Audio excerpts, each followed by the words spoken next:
Chapter 29. A happy man enjoys a full measure of happiness, but still prays for happiness. A beloved girl is very much loved, but yet craves for more love. Pal, you, so our story runs, was gazing vacantly when you, at a moment least expected, flung her handkerchief at him, which just hit him on the eyes and frightened him out of his wits.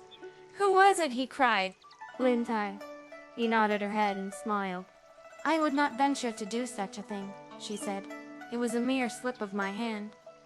As Cousin Powell, she wished to see the silly wild goose. I was pointing it out to her when the handkerchief inadvertently flew out of my grip. "Pale," he kept on rubbing his eyes.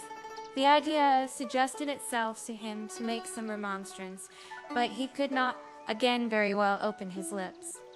Presently, Lady Fang arrived. She then alluded, in the course of conversation, to the Thanksgiving service, which was to be offered on the 1st in the Qinghushu Temple, and invited Pao Shi Temple, and invited Pao O Yu Te, you and the other inmates with them to be present at the theatrical. "Never mind," smiled Pao. "Shy, it's too hot. Besides, what plays haven't I seen? I don't mean to come." "It's cool enough over at their place," answered Lady Fang. "There are also 2-storied buildings on either side, so we must all go. I'll send servants a few days before to drive all that herd of Taoist priests out, to sweep the upper stories, hang up curtains, and to keep out every single loafer from the interior of the temple, so it will be all right, I've already told our Madam Wang that if you people don't go, I mean to go all alone, as I've been again in very low spirits these last few days. And as when theatricals come off at home, it's out of the question for me to look on with any peace and quiet." When Dowager Lady Chia heard what she said, she smiled. "Well, in that case," she remarked, "I'll go along with you."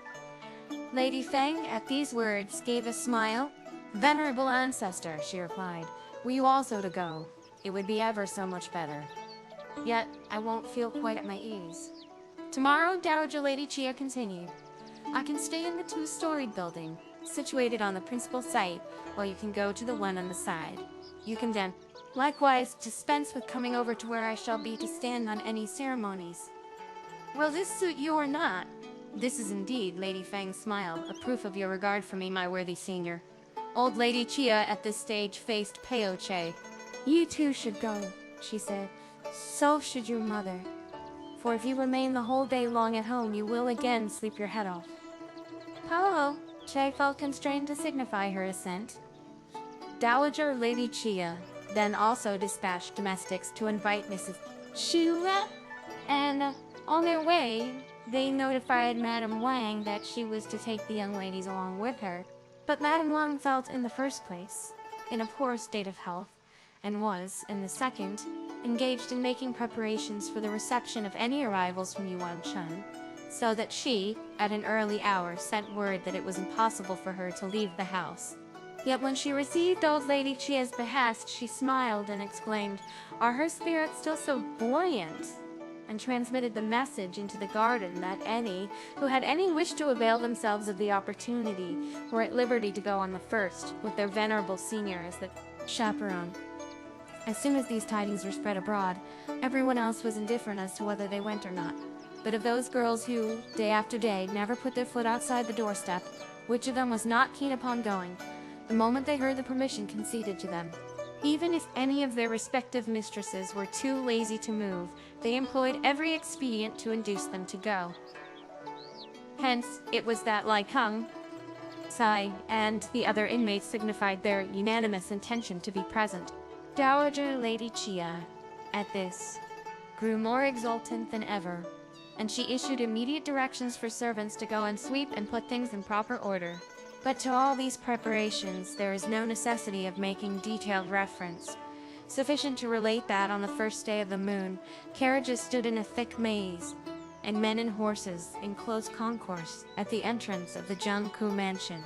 When the servants, the various managers, and other domestics came to learn that the imperial consort was to perform good deeds, and that Dowager Lady Chia was to go in person and offer incense, they arranged, as it happened, that the first of the moon, which was the principal day of the ceremonies, was, in addition, the season of the Dragon Boat Festival, all the necessary articles in perfect readiness, and with unusual splendor. Shortly, old Lady Chia and the other inmates started on their way. The old lady sat in an official chair, carried by 8 bearers. Widow Lai, Lady Feng, and Mrs. Huxin, each in a 4-bearer chair. Pao, Chang Tay, mounted together a curricle with green cover and pearl tassels, bearing the 8 precious things. The 3 sisters Ying Chun, Tian Chun, and Hizzy Chun got in a carriage with red wheels and ornamented hood. Next in order, followed Dowager Lady Chia's waiting. Maids Wan Yang, Ying Wu Wu Po, Chen Shu, Ling Tai, he was waiting. Maids Su Xuan, Su Yan, and Shun Xian. Pao Xiao, Yan, and Xun Jing. Pao Chai's waiting maid Ying Han Jing. Ying Shun's servant, girls Such and Swai Wen. Si Jian's servant, girls Ju Huey and Sei Bing, and Mrs. Sui's waiting, maids Tung Si and Tung Qi. Besides these were joined to their retinue Xiang Ling and Shang Ling's servant, girl Qin Er, Mrs. Li's waiting, maid Su Yun and Pi Yay. Lady Fang's servant, girls Ping Ya Fang, as well as Madame Wang's 2 waiting, maids Qin Chuan and Xia Yun. Along with Lady Feng came a nurse carrying Xia. She drove in a separate carriage together with a couple of servant girls. Added also to the number of the suite were matrons and nurses attached to the various establishments, and the wives of the servants of the household who were in attendance out of doors. Their carriages, forming one black solid mass, therefore, crammed the whole extent of the street. Dowager Lady Chia and other members of the party had already proceeded a considerable distance in their chairs, and yet the inmates at the gate had not finished mounting their vehicles. This one shouted, "I won't sit with you!" That one cried, "You've crushed our mistress' bundle!" In the carriages yonder, one screamed, "You've pulled my flowers off!" Another one nearer exclaimed, "You've broken my fan!" And they chatted and chatted and totted and chatted and talked and laughed with such incessant volubility that Shiju's wife had to go backward and forward calling them to task. "Girls," she said, "this is the street. The onlookers will laugh at you." But it was only after she had expostulated with them several times that any sign of improvement became at last visible. The van of the procession had long ago reached the entrance of the Qinghisu temple. Pao Yu rode on horseback. He preceded the chair occupied by his grandmother Chia. The throngs that filled the streets ranged themselves on either side. On their arrival at the temple, the sound of bells and the rattle of drums struck their ear. Forthwith appeared the head, Bon's Cheng, a stick of incense in hand, his cloak thrown over his shoulders. He took his stand by the wayside at the head of a company of Taoist priests to present his greetings. The moment Dowager Lady Chia reached, in her chair, the interior of the main gate, she described the Lairs and Penates, the lord presiding over that particular district, and the clay images of the various gods, and she at once gave orders to halt. Chia Chen advanced to receive her, acting as leader to the male members of the family. Lady Feng was well aware that Yuan Yang and the other attendants were at the back and could not overtake their old mistress, so she herself alighted from her chair to volunteer her services. She was about to hastily press forward and support her when, by a strange accident, a young Taoist neophyte of 12 or 13 years of age, who held a case containing scissors with which he had been snuffing the candles burning in the various places, just seized the opportunity to run out and hide himself when he unawares rushed, head foremost, into Lady Feng's arms. Lady Feng speedily raised her hand and gave him such a slap on the face that she made the young fellow reel over and perform a somersault. "You boorish young bastard!" she shouted. "Where are you running to?" The young Taoist did not even give a thought to picking up the scissors, but crawling up onto his feet again, he tried to scamper outside. But just at that very moment, Pao, Che, and the rest of the young ladies were dismounting from their vehicles, and the matrons and women servants were closing them in so thoroughly on all sides that not a puff of wind or a drop of wind or a drop of rain could penetrate. And when they perceived a Taoist neophyte come rushing headlong out of the place, they, with one voice, exclaimed, catch him! Catch him! Beat him! Beat him! Beat him!" Old Lady Chia overheard their cries. She asked with alacrity what the fuss was all about. Chia Chen immediately stepped outside to make inquiries. Lady Feng then advanced and, propping up her old senior, she went on to explain to her that a young Taoist priest whose duties were to snuff the candles had not previously retired out of the compound, and that he was now endeavoring to recklessly force his way out. "Be quick and bring the lady." "Here!" shouted Dowager Lady Chia as soon as she heard her explanation. "But, mind, don't frighten him. Children of mean families invariably get into the way of being spoilt by overindulgence. However could he have set eyes before upon such display as this? Were you to frighten him, he will really be much to be pitied. And won't his father and mother be exceedingly cut up?" As she spoke, she asked Chia Chen to go and do his best to bring him round. Chia Chen felt under the necessity of going, and he managed to drag the lad into her presence. With the scissors still clasped in his hand, the lad fell on his knees and trembled violently. Dowager Lady Chia bade Chia Chen raise him up. "There's nothing to fear," she said reassuringly. Then she asked him how old he was. The boy, however, could on no account give vent to speech. "Poor boy!" once more exclaimed the old lady, and continuing, "Brother Chen," she added, addressing herself to Chia Chen, "take him away and give him a few cash to buy himself fruit with, and do impress upon everyone that they are not to bully him." Chia Chen signified his assent and led him off. During this time, old Lady Chia, taking along with her the whole family party, paid her devotions in story after story and visited every place. The young pages who stood outside watched their old mistress and the other inmates enter the second row of gates. But of a sudden, they espied Qian Wen, his way outwards, leading a young Taoist priest and calling the servants to come say, take him and give him several hundreds of cash and abstain from ill-treating him. At these orders, the domestics approached with hurried step and led him off. Chia Chen then inquired from the terrace steps where the majordomo was. At this inquiry, the pages standing below called out in chorus, "Majordomo? Linchi!" He Xiao ran over at once while adjusting his hat with one hand and appeared in the presence of Chia Chen. "Albeit this is a spacious place," Chia Chen began, "we muster a good concourse today, so you better bring into this court those servants who will be of any use to you, and send over into that one those who won't. And choose a few from among those young pages to remain on duty at the second gate and at the two side entrances, so as to ask for things and deliver messages. Do you understand me? Yes or no? The young ladies and ladies have all come out of town today, and not a single outsider must be permitted to put his foot in here." "I understand," replied Lin Chi. CIO hurriedly signifying his obedience. Next, he uttered several "yes now," proceeded Chia Chen. "You can go on your way." "But how is it? I don't see anything of Zhang he went on to ask. This question was barely out of his lips when he caught sight of Zhang running out of the belfry. "Look at him!" shouted Chia Chen. "Look at him! I don't feel hot in here, and yet he must go in search of a cool place. Spit at him!" he cried to the family servants. The young pages were fully aware that Chia Chen's ordinary disposition was such that he could not brook contradiction, and one of the lads speedily came forward and sputtered in Chia Zheng's face. But Chia Chen still kept his gaze fixed on him, so the young page had to inquire of Chia Zheng. "Master doesn't feel hot here. And how is it that you, sir, have been the first to go and get cool?" Chia Zheng, however, dropped his arms and did not venture to utter a single sound. Chia Yan, Chia Ping, Chia Pian, Chia Chen, and the other young people overheard what was going on, and not only were they scared out of their wits, but even Chia Lian, Chia Cheng, and their companions were stricken with intense fright, and one by one they quietly slipped down along the foot of the wall. "What are you standing there for?" Chia Chen shouted to Chia Zheng. "Don't let again.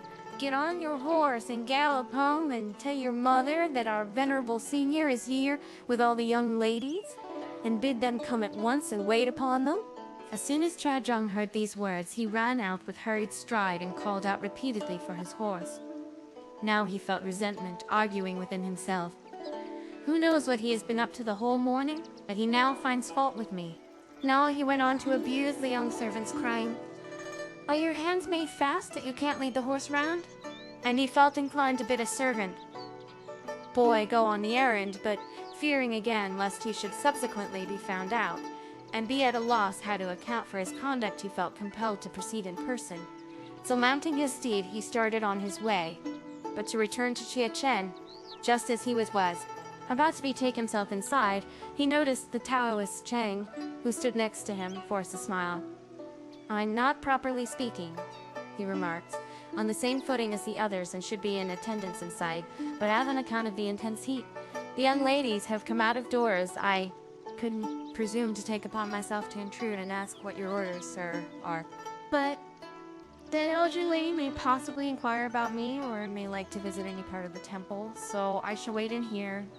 Chia Chen was fully cognizant that this Taoist priest Chang had, it is true, in past days stood as a substitute for the Duke of the Jianghu mansion, but that the former emperor had, with his own lips, conferred upon him the appellation of the immortal being of the great unreal, that he held at present the seal of Taoist superior, that the reigning emperor had raised him to the rank of a pure man, that the princes now, days, dukes, and high officials, styled him the supernatural being, and he did not therefore venture to treat him with any disrespect. In the second place, he knew that he had paid frequent visits to the mansions, and that he had made the acquaintance of the ladies and young ladies. So when he heard his present remark, he smilingly rejoined, "Do you again make use of such language amongst ourselves? One word more, and I'll take that beard of yours and outroot it. Don't you yet come along with me inside?" "Ha ha ha!" laughed the Taoist Chang aloud, as he followed Chia Chen in. Chia Chen approached Dowager Lady Chia. Bending his body, he strained to laugh. "Grandfather Chang," he said, "has come in to pay his respects. Raise him up," old Lady Chia vehemently called out. Chia Chen lost no time in pulling him to his feet and bringing him over. The Taoist Chang first indulged in loud laughter. "Oh, Buddha of unlimited years," he then observed. "Have you kept all right and in good health throughout, venerable senior? Have all the ladies and young ladies continued well? I haven't been for some time to your mansion to pay my obeisance, but you, my dowager lady, have improved more and more. Venerable immortal being," smiled old Lady Chia. "How are you?" "Quite well, thanks to the 10,000 blessings he has enjoyed from your hands," rejoined Chang the Taoist. "Your servant too continues pretty strong and hale. In every other respect I've after all been all right, but I have felt much concern about Mr. Peo. Has he been all right all the time? The other day, on the 26th of the 4th moon, I celebrated the birthday of the heaven-pervading mighty king. Few people came and everything went off right and proper. I told them to invite Mr. Pale to come for a stroll. But how was it they said that he wasn't at home?" "It was indeed true that he was away from home," remarked Dowager Lady Chia. As she spoke, she turned her head round and called Pao. You had, as if it happened, just returned from outside where he had been to make himself comfortable, and with speedy step, he came forward. "My respects to you, Grandfather Chang," he said. The Taoist Chang eagerly clasped him in his arms and inquired how he was getting on. Turning towards old Lady Chia, Mr. Peo, he observed, has grown fatter than ever. Outwardly, his looks, replied Dowager Lady Chia, may be all right, but inwardly he is weak. In addition to this, his father presses him so much to study that he has again and again managed, all through this bullying, to make his child fall sick. The other day, continued Chang the Taoist, I went to several places on a visit, and saw characters written by Mr. Peo and verses composed by him, all of which were exceedingly good. So how is it that his worthy father still feels displeased with him, and maintains that Mr. Peo is not very fond of his books? According to my humble idea, he knows quite enough. As I consider Mr. Peo's face, his bearing, his speech, and his deportment, he proceeded, heaving a sigh, What a striking resemblance I find in him to the former Duke of the Jung Mansion. As he uttered these words, tears rolled down his cheeks. At these words, old Lady Chaya herself found it hard to control her feelings. Her face became covered with the traces of tears. Quite so, she assented. I've had ever so many sons and grandsons, and not one of them betrayed the slightest resemblance to his grandfather. And this Pao? You turns out to be the very image of him. What the former Duke of Zhongku was like in appearance, Chang? The Taoist went on to remark, addressing himself to Chia Chen. You gentlemen and your generation were, of course, needless to say, not in time to see for yourselves, but I fancy that even our senior master and our master, Sakana's had but a faint recollection of it. This said, he burst into another loud fit of laughter. The other day, he resumed, I was at someone's house, and there I met a young girl, who is this year in her 15th year, and verily gifted with a beautiful face, and I bethought myself that Mr. Pao must also have a wife found for him. As far as looks, intelligence and mental talents, extraction and family standing go, this maiden is a suitable match for him. But as I didn't know what your venerable ladyship would have to say about it, your servant did not presume to act recklessly, but waited until I could ascertain your wishes before I took upon myself to open my mouth with the parties concerned. Some time ago, responded Dowager Lady Chia. Bonds explained that it was ordained by destiny that this child should be married at an early age, and that we should put things off until he grew somewhat in years before anything was settled. But mark my words now. Pay no regard as to whether she be of wealthy and honorable stock or not.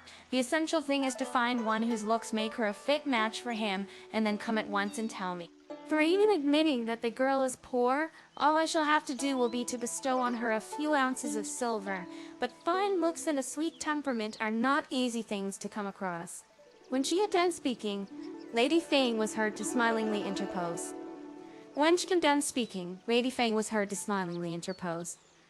Grandfather Chang, aren't you going to change the talisman of recorded name of our daughter?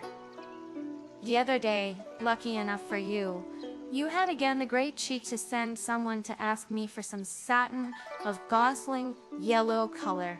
I gave it to you, for had I not, I was afraid lest your old face should have been made to feel uneasy.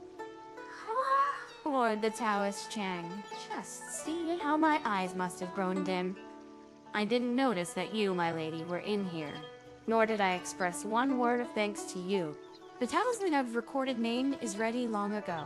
I meant to have sent it over the day before yesterday, but the unforeseen visit of the Empress to perform meritorious deeds upset my equilibrium, and made me quite forget it. But it's still placed before the gods, and if you will wait, I'll go and fetch it. Saying this, he rushed into the main hall. Presently he returned with a tea tray in hand, on which was spread a deep red satin cover, brocaded with dragons. In this, he presented the charm to Chie. Her as nurse took it from him. But just as the Taoist was on the point of taking a Chi air in his embrace, Lady Fang remarked with a smile, "It would have been sufficient if you'd carried it in your hand, and why use a tray to lay it on?" My hands aren't clean," replied the Taoist Chang, "so how could I very well have taken hold of it?" A tray therefore made things much cleaner. "When you produced that tray just now," laughed Lady Fang, "you gave me quite a start. I didn't imagine that it was for the purpose of bringing the charm in. It really looked as if you were disposed to beg donations of us." This observation sent the whole company into a violent fit of laughter. Even Chia Chen could not suppress a smile. "What a monkey!" Dowager Lady Chia exclaimed, turning her head round. "What a monkey you are! Are you afraid of going down to that hell where tongues are cut off?"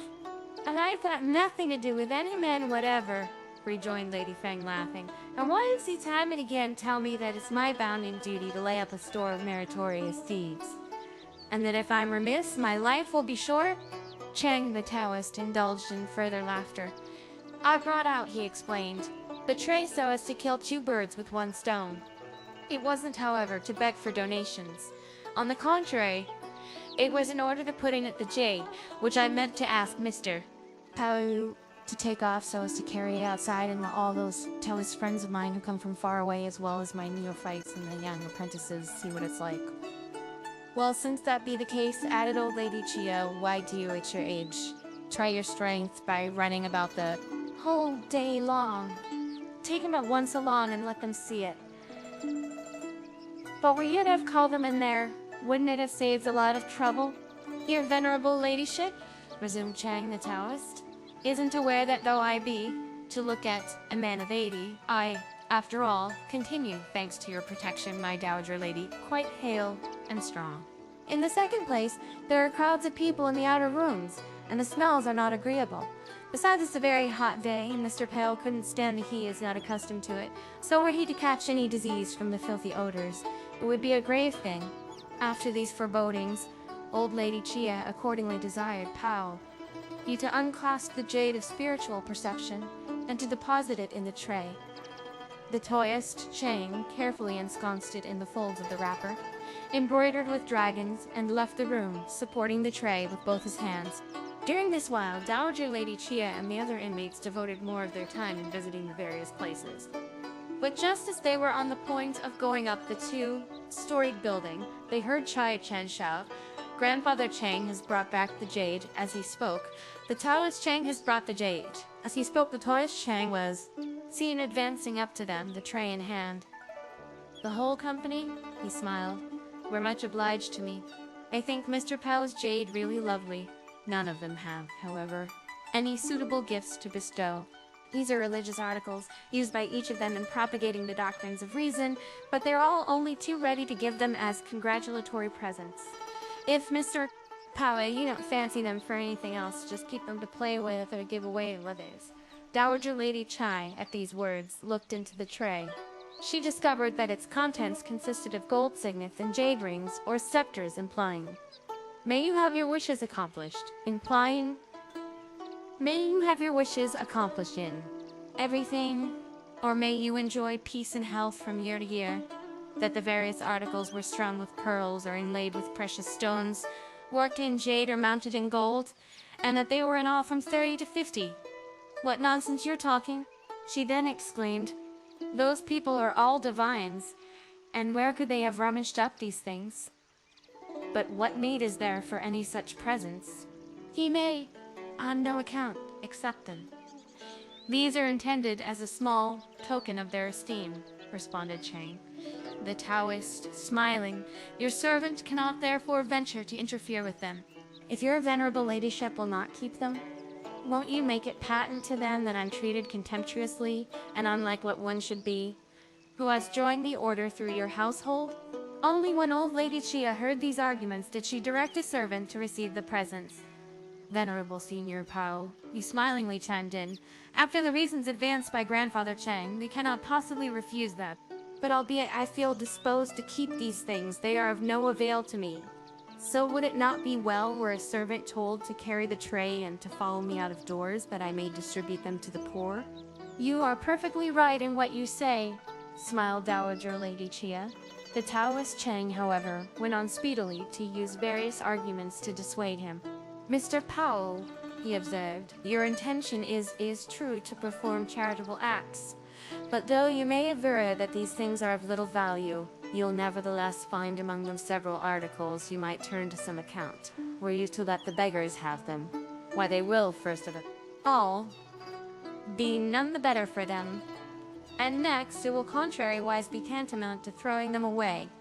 If you want to distribute anything among the poor, why don't you dole out cash to them? Put them by," promptly shouted Pao. Hugh after this rejoinder. "And when evening comes, take a few cash in. Distribute them." These directions given, Chang, the Taoist, retired out of the place. Dowager Lady Chia and her companions thereupon walked upstairs and sat in the main part of the building. Lady Fang and her friends adjourned into the eastern part, while the waiting maids and servants remained in the western portion and took their turns in waiting on their mistresses. Before long, Chia Chen came back. "The plays," he announced, "have been chosen by means of slips picked out before the god. The first one on the list is The Record of the White Snake." "Of what kind of old story does The Record of the White Snake treat?" old Lady Chia inquired. The story about Han Kaio Jisoo, replied Chia Chen, killing a snake and then ascending the throne. The second play is The Bed Covered with Ivory Tablets. Has this been assigned the second place? Asked Dowager Lady Chia. Yet never mind. For us the gods will it thus, there is no help than not to demur. But what about the third play? She went on to inquire. The Nanko Dream is the third, Chia Chen answered. This response elicited no comment from Dowager Lady Chia. Chia Chen therefore withdrew downstairs and betook himself outside to make arrangements for the offerings to the gods, for the paper money and eatables that had to be burnt, and for the theatricals about to begin. So we will leave him without any further allusion and take up our narrative with Pao Yu. Seating himself upstairs next to old Lady Chia, he called to a servant girl to fetch the tray of presents given to him a short while back, and putting on his own trinket of jade, he fumbled about with the things for a bit, and picking up one by one, he handed them to his grandmother to admire. But old Lady Chia espied among them a unicorn made of purplish gold, with kingfisher feathers inserted, and eagerly extending her arms, she took it up. This object, she smiled, seems to me to resemble very much one I seen worn also by the young lady of some household or other of ours. Senior cousin Shai Yang Yu chimed in pale, Shai a smile playing on her lips.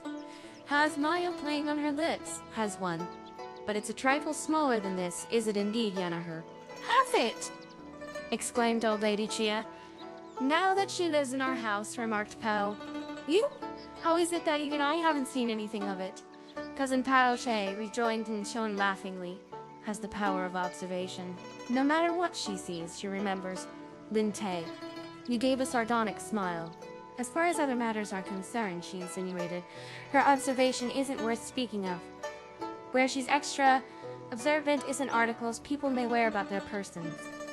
Po Shai, upon catching the sneering remark, at once turned her head round and pretended she had not heard. But as soon as Pao Yu learned that Xiang Yun possessed a similar trinket, he speedily picked up the unicorn and hid it in his breast, indulging at the same time in further reflection. Yet, fearing lest people might have noticed that he kept back that particular thing the moment he discovered that Xiang Yun had one identical with it, he fixed his eyes intently upon all around while clutching it. He found, however, that not one of them was paying any heed to his movements except Lin Tay. Yu, who, while gazing at him, was nodding her head as if with the idea of expressing her admiration. Pao Yu, therefore, at once felt inwardly ill at ease, and pulling out his hand, he observed, addressing himself to Tai, "You with an assumed smile. This is really a fine thing to play with. I'll keep it for you, and when we get back home, I'll pass a ribbon through it for you to wear. I'll keep it for you to wear. I don't care about it," said Lin Tai. Yu, giving her head a sudden twist. "Well," continued Pao Yu laughingly, "if you don't like it, I can't do otherwise than keep it myself." Saying this, he once again thrust it away. But just as he was about to open his lips to make some other observation, he saw Mrs. Yu, the spouse of Chia Chen, arrive along with the second wife recently married by Chia Jung, that is, his mother and her daughter-in-law, to pay their obeisance to Dowager Lady Chia. "What do you people rush over here for again?" old Lady Chia inquired. "I came here for a turn simply because I had nothing to do." But no sooner was this inquiry concluded than they heard a messenger announce that someone had come from the house of General Feng. The family of Feng Stuing had, it must be explained, come to learn the news that the inmates of the Chia mansion were offering a Thanksgiving service in the temple, and without loss of time they got together presents of pigs, sheep, candles, tea, and eatables and sent them over. The moment Lady Feng heard about it, she hastily crossed to the main part of the two-storied building. Yeah, she ejaculated, clapping her hands and laughing. "I never expected anything of the sort. We merely said that we ladies were coming for a leisurely stroll. People imagined that we were spreading a sumptuous altar with Lenten viands and came to bring us offerings. But it's all our old lady's fault for brooding it about. Why, I haven't even got any slips of paper with tips ready." She had just finished speaking when she perceived two matrons who acted as housekeepers in the Feng family walk upstairs. But before the Feng servants could take their leave, presents likewise arrived, in quick succession, from Kao, the vice president of the board. In due course, one lot of visitors followed another. For as everyone got wind of the fact that the Chia family was having Thanksgiving services and that the ladies were in the temple, distant and close relatives, friends, old friends, and acquaintances all came to present their contribution. So much so that Dowager Lady Chia began at this juncture to feel sorry that she had ever let the cat out of the bag. "This is no regular fasting," she said. "We simply have come for a little change, and we should not have put anyone to any inconvenience." Although therefore she was to have remained present all day at the theatrical performance, she promptly returned home soon after noon, and the next day she felt very loth to go out of doors again. "By striking the wall, we've also stirred up dust," Lady Feng argued. "Why, we've already put those people to the trouble, so we should only be too glad today to have another outing." But as when Dowager Lady Chia interviewed the Taoist Chang the previous day, he made allusion to Taoist Chang the previous day. He made allusion to Pei Yu and canvassed his engagement. Pao Yu experienced little as one would have thought it, much secret displeasure during the whole of that day, and on his return home he flew into a rage and abused Chang, the rationalistic priest, for harboring designs to try and settle a match for him. At every breath and at every word he resolved that henceforward he would not set eyes again upon the Taoist Chang. But no one but himself had any idea of the reason that actuated him to absent himself. In the next place, Lin Tai.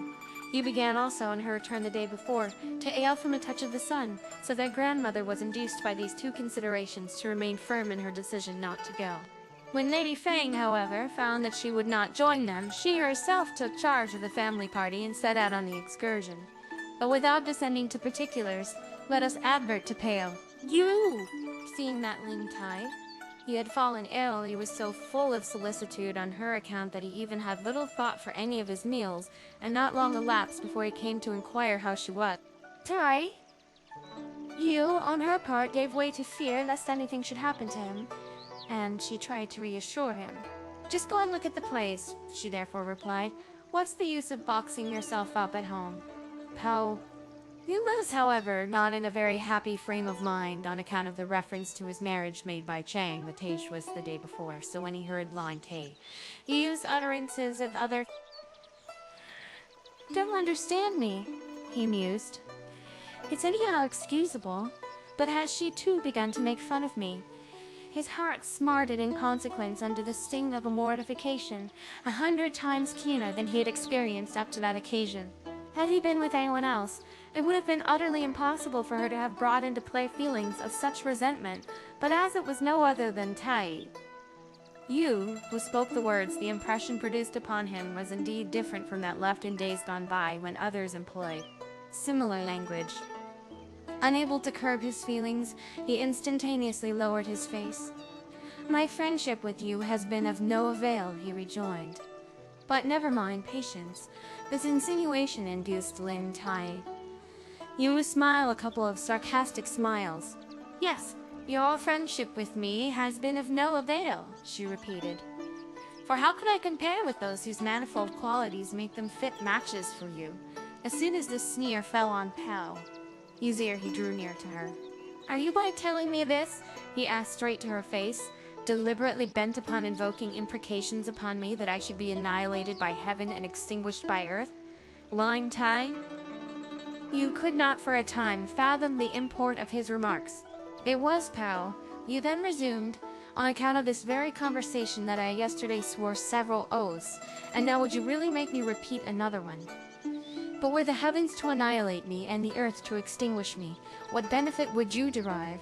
This rejoinder reminded Tai Yu the drift of their conversation on the previous day, and as indeed she had on this occasion framed in words those sentiments which should not have dropped from her lips, she experienced both annoyance and shame, and she tremulously observed, "If I entertain any deliberate intention to bring any harm upon you, may I too be destroyed by heaven and exterminated by earth. But what's the use of all this?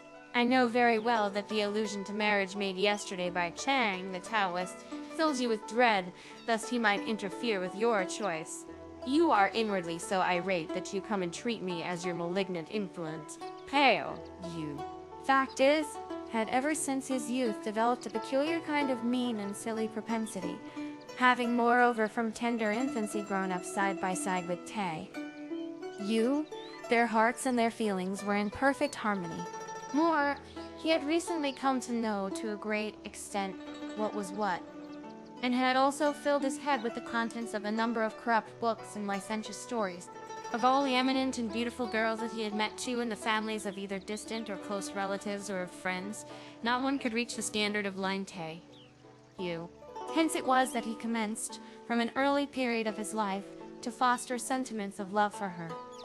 But as he could not very well give utterance to them, he felt time and again sometimes elated, sometimes vexed, and wont to exhaust every means to secretly subject her heart to a test.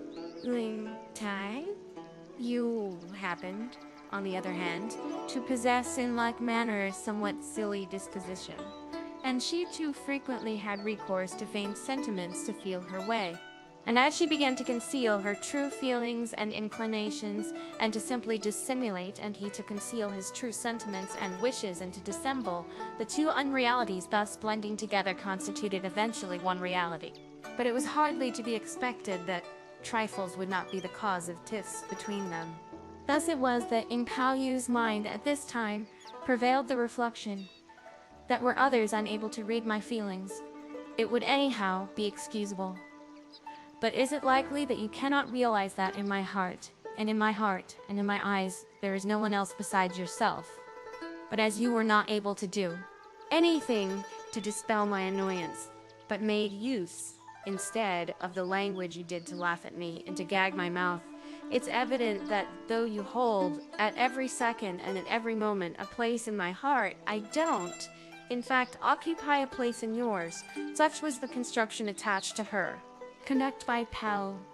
Yet, he did not have the courage to tax her with it. If really I hold a place in your heart, Lin reflected why you, albeit what's said about Gold and Jade being a fit match, attach more importance to this perverse report and think nothing of what I say. Did you so often broach the subject of this Gold and Jade, you had as if you really never heard anything about it? I would then have seen that you treat me with preference, and that you don't harbor the least particle of a secret design. Do in my head, but how is it that the moment I allude to the topic of Gold and Jade, you at once lose all patience? This is proof enough that you are continuously pondering over that Gold and Jade, and that as soon as you hear me speak to you about them, you apprehend that I shall once more give way to conjectures and intentionally pretend to be quite out of temper, with the deliberate idea of cajoling me. These two cousins had, to all appearances, once been of one and the same mind, but the many issues which had sprung up between them brought about a contrary result, and made them of two distinct minds. I don't care what you do, everything is well, Pao. You further argued, so long as you act up to your feelings. And if you do, I shall be ever only too willing to even suffer immediate death for your sake. Whether you know this or not doesn't matter, it's all the same. Yet were you to just do as my heart would have you, you'll afford me a clear proof that you and I are united by close ties and that you are no stranger to me. Just you mind your own business, Lin Tai. You on her side cogitated. If you will treat me well, I'll treat you well. And what need is there to put an end to yourself for my sake? Are you not aware that if you kill yourself, I'll also kill myself? But this demonstrates that you don't wish me to be near to you, and that you really want that I should be distant to you. It will thus be seen that the desire, by which they were both actuated, to strive and draw each other close, and ever closer, became contrariwise transformed into a wish to become more distant. But as it is no easy task to frame into words the manifold secret thoughts entertained by either, we will now confine ourselves to a consideration of their external men. The three words of fine match, which Pao, you heard again, Ling Tai, you pronounced, proved so revolting to him that his heart got full of disgust, and he was unable to give utterance to a single syllable. Losing all control over his temper, he snatched from his neck the jade of spiritual perception, and clenching his teeth, he spitefully dashed it down on the floor. "What rubbishy trash!" he cried. "I'll smash you to atoms and put an end to the whole question." The jade, however, happened to be of extraordinary hardness, and did not, after all, sustain the slightest injury from this single fall. When Pao, you realized that it had not broken, he forthwith turned himself round to get the trinket with the idea of carrying out his design of smashing it, but Tay, Yu divined his intention and soon started crying. "What's the use of all this?" she demurred. "And why, pray, do you batter that dumb thing about? Instead of smashing it, wouldn't it be better for you to come and smash me?" But in the middle of their dispute, Zhu Xuan, Hu Shui Yan, and the other maids promptly interfered and quieted them. Subsequently, however, they saw how deliberately bent Pao Yu was upon breaking the jade, and they vehemently rushed up to him to snatch it from his hand. But they failed in their endeavors, and perceiving that he was getting more troublesome than he had ever been before, they had no alternative but to go and call Zijian. Zijian lost no time in running over and succeeded, at length, in getting hold of the trinket. "I'm smashing what belongs to me," remarked Pao. "You with a cynical smile, and what has that to do with you people?" Zijian noticed that his face had grown quite sallow from anger, that his eyes had assumed a totally unusual expression, and that he had never hitherto had such a fit of ill temper, and she hastened to take his hand in hers and to smilingly expostulate with him. "If you've had a tiff with your cousin," she said, "it isn't worthwhile flinging this down. Had you broken it, how would her heart and face have been able to bear the mortification?" Lin Tay, you shed tears and listened the while to her remonstrances. Yet these words, which so corresponded with her own feelings, made it clear to her that Pao Yu could not even compare with his Zijian, and wounded her heart so much more to the quick that she began to weep aloud. But the moment she got so vexed, she found it hard to keep down the potion of Boletus in the decoction, for acting the effects of the sun, she had taken only a few minutes back, and with a retch she brought everything up. Zhu Xuan immediately pressed to her side and used her handkerchief to stop her mouth with. But mouthful succeeded mouthful, and in no time the handkerchief was soaked through and through. Hu Suyen then approached in a hurry and tapped her on the back. "You may, of course, give way to displeasure," Zhu Xuan argued, "but you should, after all, take good care of yourself, miss. You had just taken the medicines and felt the better for them. And here you now begin vomiting again, and all because you've had a few words with our master Secundus. But should your complaint break out afresh, how will Mr. Pao bear the blow?"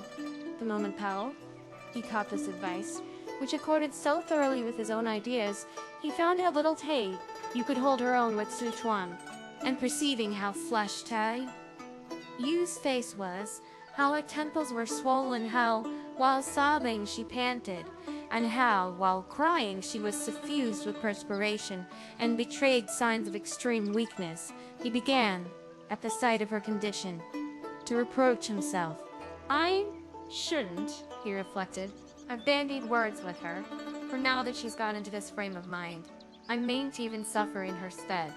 The self-reproaches, however, which gnawed his heart made it impossible for him to refrain from tears, much as he fought against them. Zijian saw them both crying, and while attending to Pao Yu, she too unavoidably experienced much soreness of heart. She nevertheless went on rubbing Pao Yu's hands, which were icy cold. She felt inclined to advise Pao Yu not to weep, but fearing again lest in the first place Pao Yu might be inwardly aggrieved and nervous in the next, lest she should not be dealing rightly by Tay Yu, she thought it advisable that they should all have a good cry, as they might then be able to leave off. She herself therefore also melted into tears.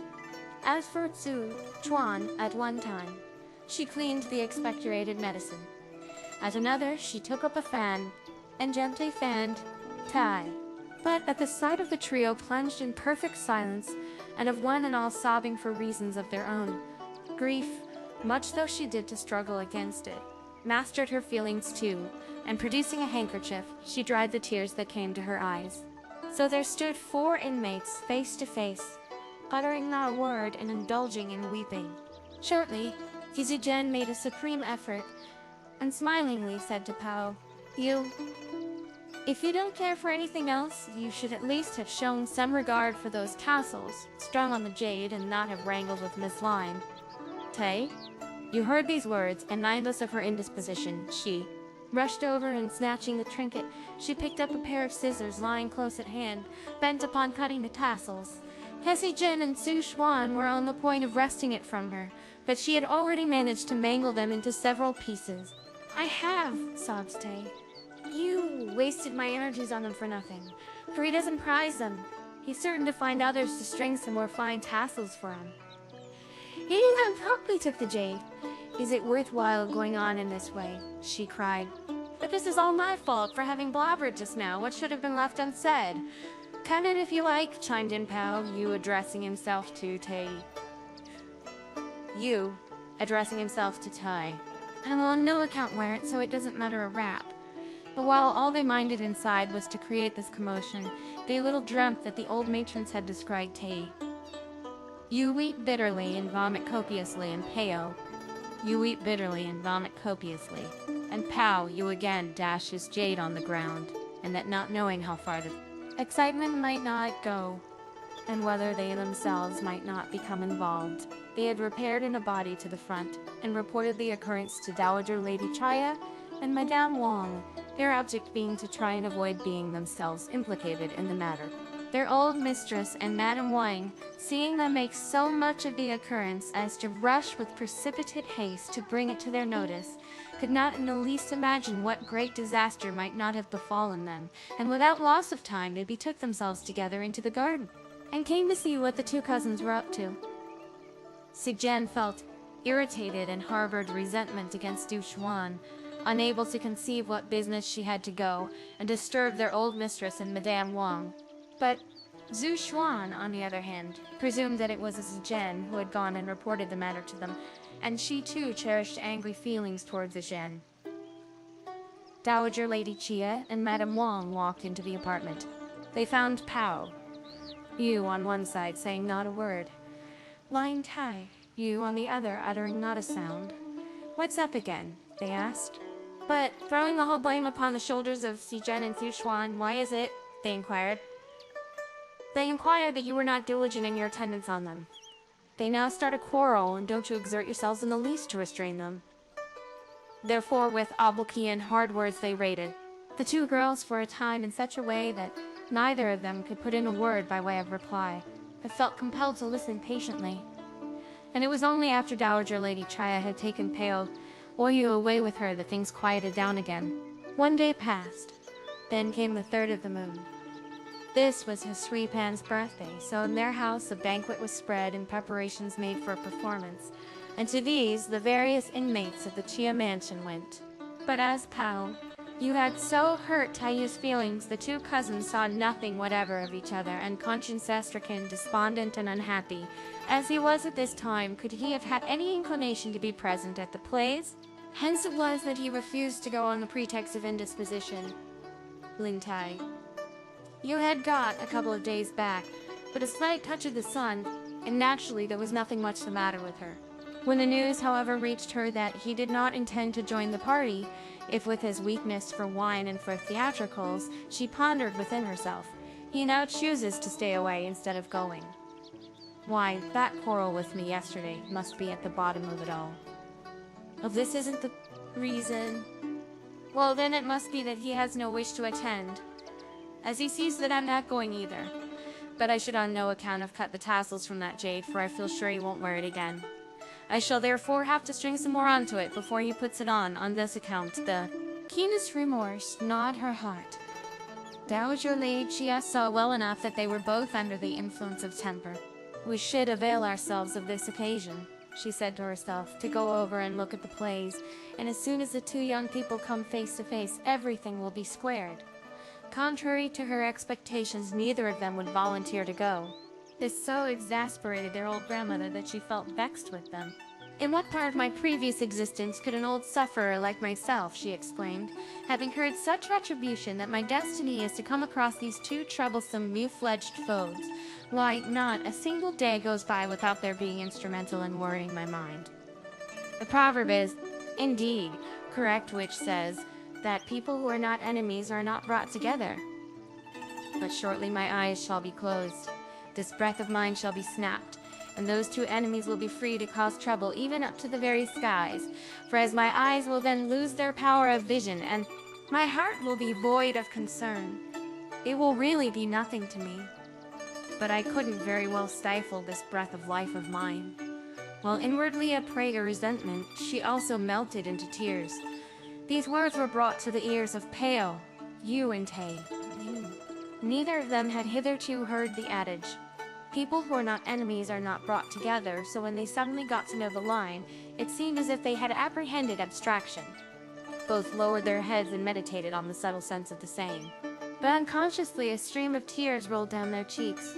They could not, it is true, get a glimpse of each other, yet as the one was in the Xiaoxian lodge standing in the breeze, bedewed with tears, and the other in the Aihung court, facing the moon and heaving deep sighs, was it not, in fact, a case of two persons living in two distinct places, yet with feelings emanating from one and the same heart? Si Jen consequently tendered advice to Powell.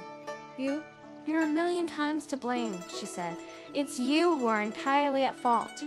For when some time ago the pages in the establishment wrangled with their sisters, or when husband and wife fell out, and you came to hear anything about it, you blew up the lads and called them fools for not having the heart to show some regard to girls. And now here you go and follow their lead. But tomorrow is the 5th day of the moon, a great festival, and will you two still continue like this, as if you were very enemies? If so, our venerable mistress will be the more angry, and she certainly will be given sick. I advise you, therefore, to do what's right by suppressing your spite and confessing your fault, so that we should all be on the same terms as hitherto. You here will then be all right, and so will she over there. Pale, you will listen to what she had to say, but whether he fell in with her views or not is not yet ascertained. Yet if you, reader, choose to know, we will explain in the next chapter.